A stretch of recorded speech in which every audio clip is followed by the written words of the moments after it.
If you've ever tried to weld something thick, like a trailer frame or a heavy-duty gate, only to have your welder sputter out because it just couldn't handle the job, you know how frustrating that can be. You end up wasting time, wire, and gas, and still don't get a clean bead.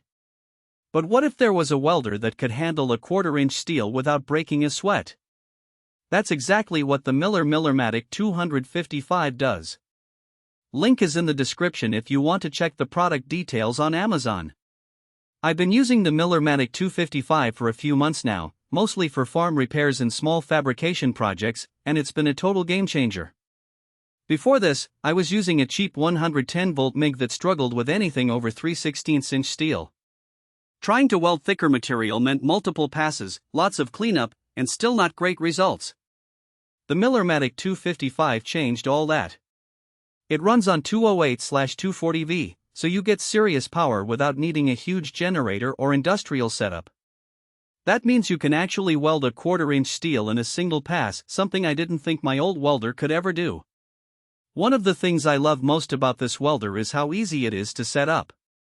Miller includes a setup chart right on the machine, so you just dial in your material thickness and wire size, and it gives you a starting voltage and wire feed speed. It's not perfect every time, but it gets you 90% of the way there without digging through a manual. I've welded everything from thin sheet metal to a 1/4-inch angle iron, and the arc stays stable and consistent.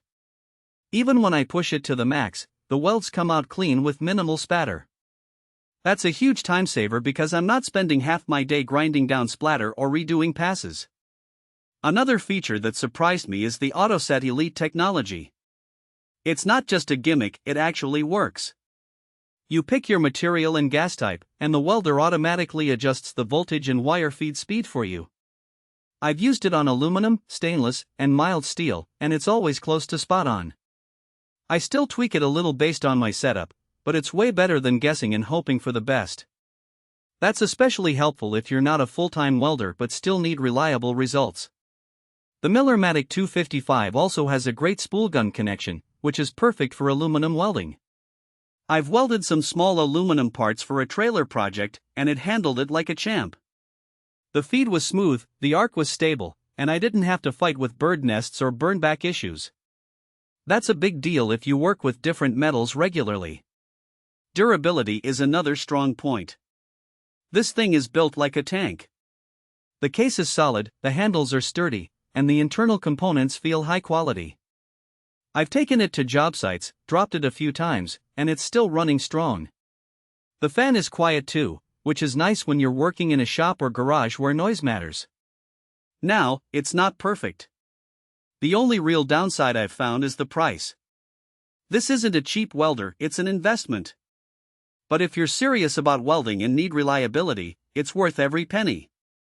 Also, it's a bit heavy, so if you're moving it around a lot, you might want a cart or dolly. But honestly, those are minor issues compared to what you get. Overall, the Miller Millermatic 255 is one of the best MIG welders I've ever used.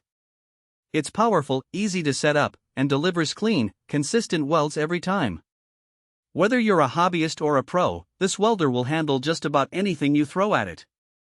If you're in the market for a reliable, high-performance MIG welder, check out the Millermatic 255. The link is below.